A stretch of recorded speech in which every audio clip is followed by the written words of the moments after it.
വിജയലക്ഷ്മി എന്ന 49 വയസ്സുകാരിയെ കൊലപ്പെടുത്തിയ ശേഷം കുഴിച്ചു മൂടുകയായിരുന്നു എന്ന് തെളിഞ്ഞിരിക്കുന്നു. ജയചന്ദ്രൻ പറഞ്ഞ മൊഴികളുടെ അടിസ്ഥാനത്തിലും വളരെ പ്രധാനപ്പെട്ട തെളിവായി മാറിയ മൊബൈൽ കേന്ദ്രീകരിച്ചും നടത്തിയ അന്വേഷണത്തിനൊടുവിലാണ് ഇപ്പോൾ കൊലപാതകം സ്ഥിരീകരിച്ചിരിക്കുന്നത്. സംഭവ സ്ഥലത്ത് നിന്ന് ഞങ്ങളുടെ പ്രതിനിധികളാണ് ഏറ്റവും പുതിയ വിവരങ്ങൾ നൽകിയത്. വിജയലക്ഷ്മിയുടെ മൃതദേഹം അഴുകിയ നിലയിലായിരുന്നു, നഗ്നമായ അവസ്ഥയിലായിരുന്നു. മൃതദേഹം ഇപ്പോൾ പോസ്റ്റ്മോർട്ടത്തിനായി വണ്ടാനം മെഡിക്കൽ കോളേജിലേക്ക് മാറ്റിയിരിക്കുന്നു. പോലീസ് വളരെ നിർണായകമായ ചടുലമായ നീക്കങ്ങൾ നടത്തിയാണ് പ്രതിയെ പിടികൂടാൻ കഴിഞ്ഞത് എന്നുള്ളതാണ്. ജയചന്ദ്രനെ ഇനി കൂടുതൽ ചോദ്യം ചെയ്യലിന് വിധേയനാക്കും. വരും ദിവസങ്ങളിൽ തെളിവെടുപ്പൊക്കെ വളരെ പ്രധാനപ്പെട്ട സംഭവവികാസങ്ങളിലേക്ക് പോകും ഈ കേസ് എന്നുള്ളതാണ്. ഇനി സ്ഥിരീകരിക്കണം. ഔദ്യോഗികമായ സ്ഥിരീകരണത്തിലേക്ക് അടക്കം ഇനി പോസ്റ്റ്മോർട്ടം റിപ്പോർട്ടിലൂടെ അതൊക്കെ സാധ്യമാകും. കൊലപാതകത്തിന്റെ രീതി അടക്കം ഇനി പറഞ്ഞ് വിവരിക്കും പ്രതി എന്നുള്ളതാണ്. സ്പോട്ടിൽ നിന്നും രാഹുൽ ജി നാഥ് തുടരുന്നുണ്ട്. രാഹുൽ, കേരളത്തെ ഞെട്ടിച്ച, കാരണം ആലപ്പുഴയിൽ സംബന്ധിച്ചോളം അടുത്തിടെ ഇത്തരം സംഭവങ്ങൾ നമ്മൾ കാണുന്നതാണ്.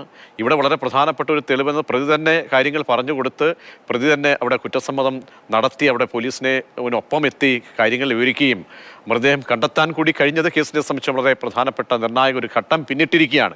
ഇനിയുള്ള അടുത്ത ഘട്ടം എന്താണ്? അത് തന്നെയാണ് ഏറ്റവും പ്രധാനപ്പെട്ട ഒരു ഘട്ടം പോലീസിന് മുന്നിലുള്ളത്. കാരണം ഇത് തെളിയിക്കാൻ കൃത്യമായി പരാതി കിട്ടിയ ശേഷവും ഇത്തരത്തിൽ ആളുമായി ബന്ധപ്പെട്ട് അറസ്റ്റ് ചെയ്ത് വെച്ച ശേഷം കൃത്യമായ വിവരം കിട്ടിയ ശേഷം മാത്രമാണ് ഈ വാർത്ത പുറത്തേക്ക് വരുന്നത്. അപ്പോൾ തന്നെ ഈ പ്രദേശവുമായി ബന്ധപ്പെട്ട ഏറ്റവും പ്രധാനപ്പെട്ട പ്രശ്നം, നിരവധി ജനാലകൾ ചുറ്റും നോക്കിക്കഴിഞ്ഞാൽ വീടുകളുടെ കതക് ജനാലകളെല്ലാം ഈ പറയുന്ന തുറസായ സ്ഥലത്തേക്കാണ് നിൽക്കുന്നത്. ഇവരുടെ കാഴ്ചകളെല്ലാം ഇവിടെ എത്താൻ ഒരു പ്രയാസവുമില്ല. കാരണം 4-5 വീടുകളുണ്ട്. അപ്പോൾ അവരെല്ലാവരും ഒരേ സമയം ഇത് കാണാതിരിക്കുന്നു എന്ന് പറയുമ്പോൾ അവർക്ക് തന്നെ എന്തുകൊണ്ട് ഞങ്ങളുടെ ശ്രദ്ധയിൽപ്പെട്ടില്ല എന്ന തരത്തിലൊരു അത്ഭുതം ആ ഘട്ടത്തിൽ ഉണ്ടായിരുന്നു. പിന്നീടാണ് ഈ ഞെട്ടിക്കുന്ന വിവരം പുറത്തു വരുന്നത്. കാരണം ഇത്രയും എനിക്ക് തോന്നുന്നു 4-5 വീടുകൾക്ക് ഒത്ത നടുക്കുള്ള ഒരു പ്രദേശമാണ്, തുറന്ന പ്രദേശമാണ്. ആ പ്രദേശത്ത് ഇപ്പോൾ മൃതദേഹം കണ്ടെത്തിയിരിക്കുന്നത്. അത് ഒരു വീടിൻ്റെ, നമ്മൾ നേരത്തെ സൂചിപ്പിച്ച പോലെ, ഒരു വീടിൻ്റെ മതിലുമായി ചേർന്ന പ്രദേശമാണ്. അതുകൊണ്ട് തന്നെ പോലീസിന് മുന്നിലുള്ള ചോദ്യങ്ങൾ അത് ഇതുമായി ബന്ധപ്പെട്ട് ഈ കൊലപാതകവുമായി ബന്ധപ്പെട്ട് അദ്ദേഹം ഈ വീടും കടന്ന് ഈ ചെറിയ മതിലും കടന്ന് ഇവിടെ ഈ കുഴിയെടുക്കാൻ ഒറ്റയ്ക്കെത്തിയതാണോ